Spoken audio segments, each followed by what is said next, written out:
Hello everyone. Just a couple of hours ago, the second part of the 97th episode of Skibidi Wars has been released. And this time, Verlance took less time to make us happy by bringing new battles in. And the second part was put out just 9 days later. So this episode was not without surprises, I must tell you. And such surprises that are definitely worthy of your attention, guys. Well, today I will analyze the second part of the 97th episode for you. And then I will show you all the secrets and Easter eggs that will certainly blow your brain. Who is Titan COMPUTERMAN, and what is he actually capable of? How did the Titans unite with their worst enemy? And how did the new Titan debase the COMPUTERMAN for everyone to behold? Get your tea and snacks ready, and prepare to watch this video to the end, because it will definitely be the best thing that you will watch today. Let's go! So, the previous part ended with the process of the battle between the Titans and Tri-Yellow, where the Toilet Emperor entered to himself, and he gave the alien a powerful shot and made it clear pretty quickly that he was going to destroy his entire species. And with this exact phrase begins the second part, which is already on your screens now. He adds all the same words, how the Earth belongs only to him, as suddenly behind his back appear several Skibidi toilets seemingly out of blue. They all wear masks on their faces, and behind on their backs, these toilets have some really powerful jetpacks, and also each of them has 2 cannons on their sides as well. By the way, their masks reminded me a lot of toilet malware face. And thanks to the leaks that Verlance published in his Discord channel, you can get a better look at their appearance. The whole back of his toilet is being covered with protection, and besides, the author of the series called these guys as special forces. I think that this shot was taken near the Toilet Emperor, and to the right side of the Skibidi toilet, you could see a part of his sword. Their cannons also look very stylish, and I must add that we have never seen the design like that ever before in the series. Okay, let's now get back to the episode. And I want to tell you one really fun fact. As you already know, during process of saying the phrase, "Earth is mine," special Skibidi toilet troops appear. But in the first part, as he was saying the same words, nobody actually showed up to the aid of the Toilet Emperor, and it seems really strange to me. So either Verlance changed this moment in order to make it a little bit more epic, or the Toilet Emperor repeated this phrase twice for the alien, which, as I am ready to admit myself, sounds kind of stupid.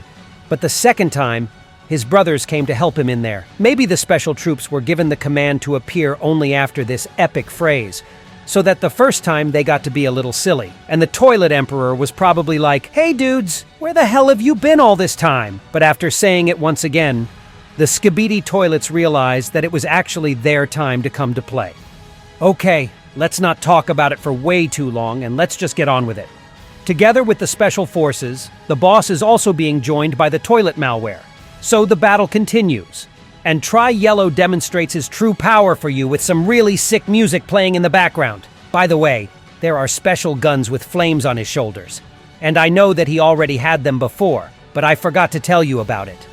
After finally surviving through these screams from that fool, Skibidi toilets come into the battle, and the Toilet Emperor covers his core with the special protection, and this tells us that the big boy will fight in melee combat.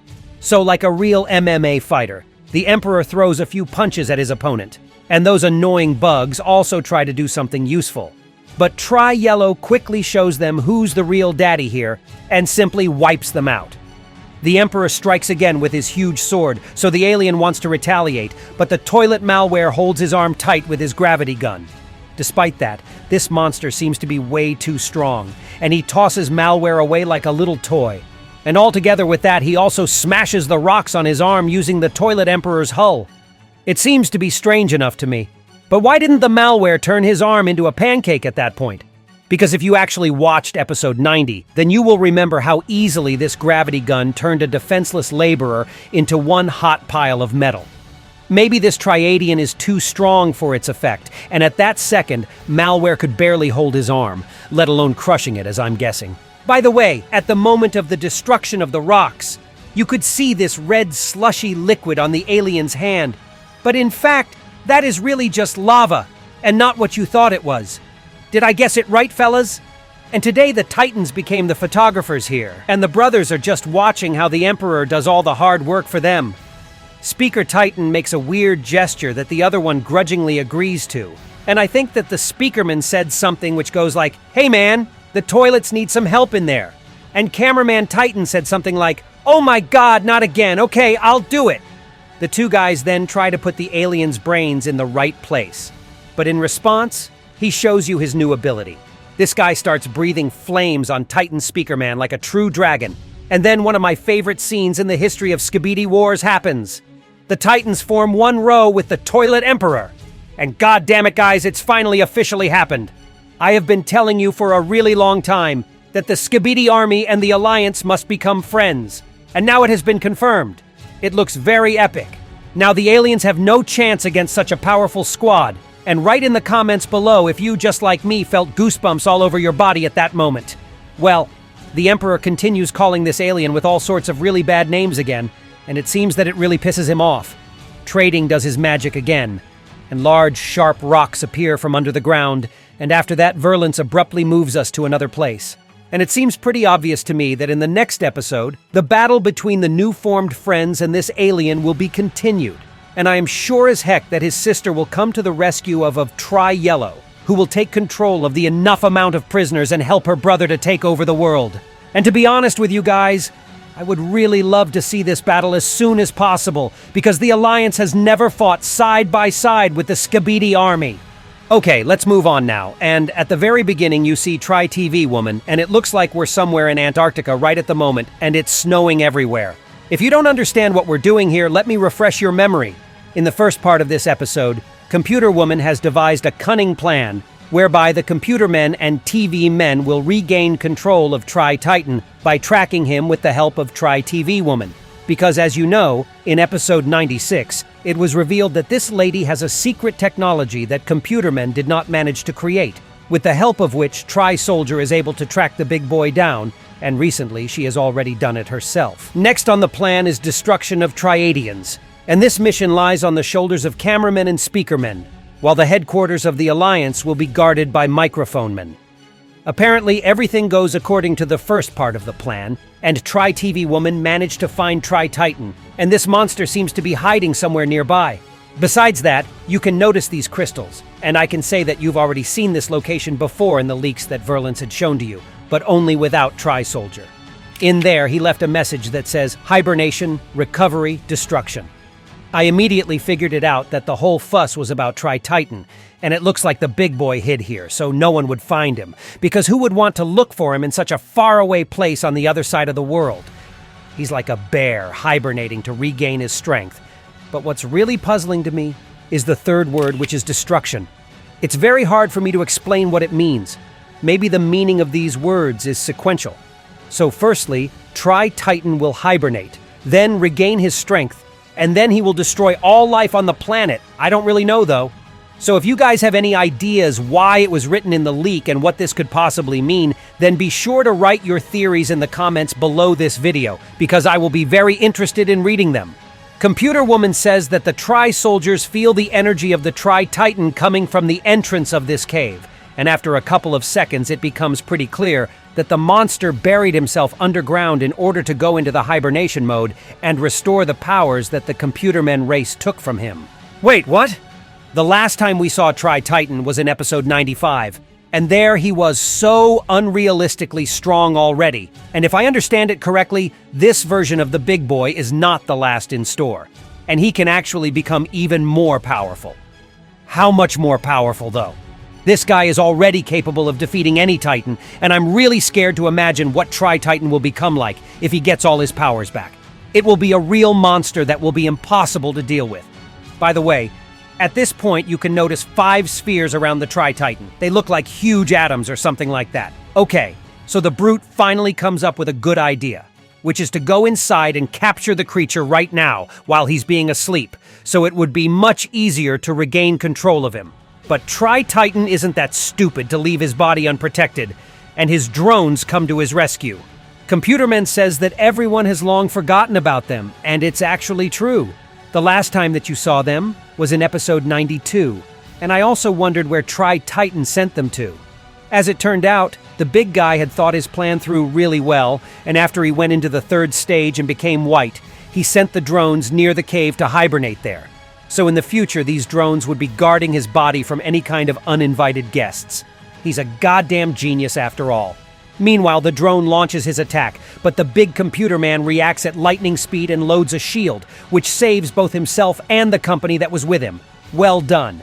This dumb drone just stands still and then gets punished for his mistake by Cinema Man Titan, who chops him to pieces with his sword. The Titan is surrounded by several more drones, but Blood shows you a few more of his improvements, and I'm talking about those 2 tentacles behind him and his shield.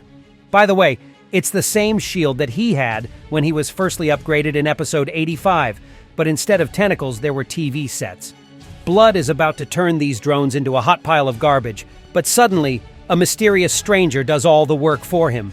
Cinema Man shows a sad, smiley emoji, and at that moment, I really felt sorry for him. The camera then changes its angle, and you see the new Titan Computer Man. And oh my freaking god, this guy looks like an angel!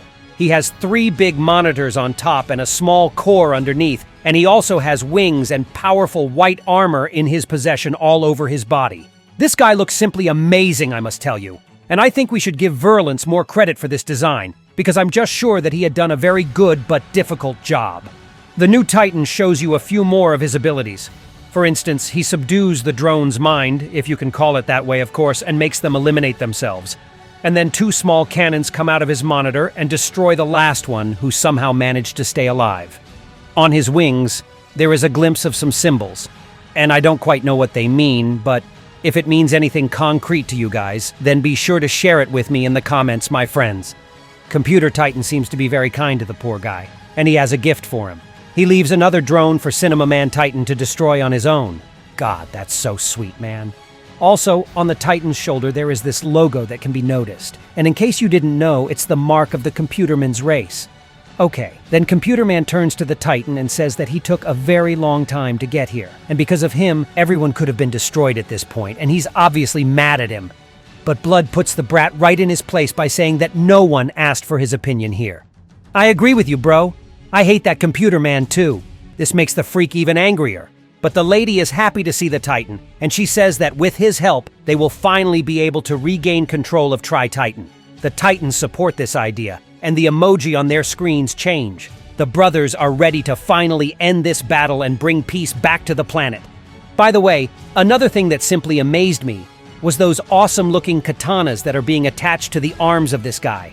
They have a really futuristic look with the blue inscriptions embedded in their blades, and honestly, it even reminded me of the Matrix intro a little bit. Besides that, at this moment you can see the laptop man, who goes inside the cave where Trititan is hiding.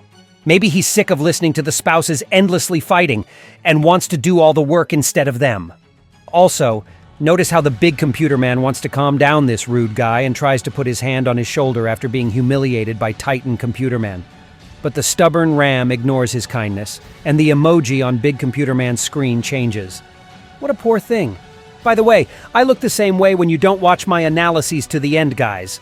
And, well, I'd say that this was an awesome episode, and I'm currently looking forward to its continuation. Now, we have 2 incredible battles to look forward to that we will see very soon. The first one is the battle between the new-formed Friends and Triadians, and the second one is Titan Computer Man versus Trititan. And yes, I am absolutely sure that in the next episode, the main alien will wake up and confront these guys. Also, Verlance himself has messaged me that in the next part of the episode, Trititan will show you his new abilities, and that he will be ready to send me some exclusive leaks as soon as he will create them. And that was all for today. Be sure to write your own theories in the comments below about what's possibly coming next, and be sure to subscribe to my channel not to miss my new videos. And that was me, IsoToilet. See ya!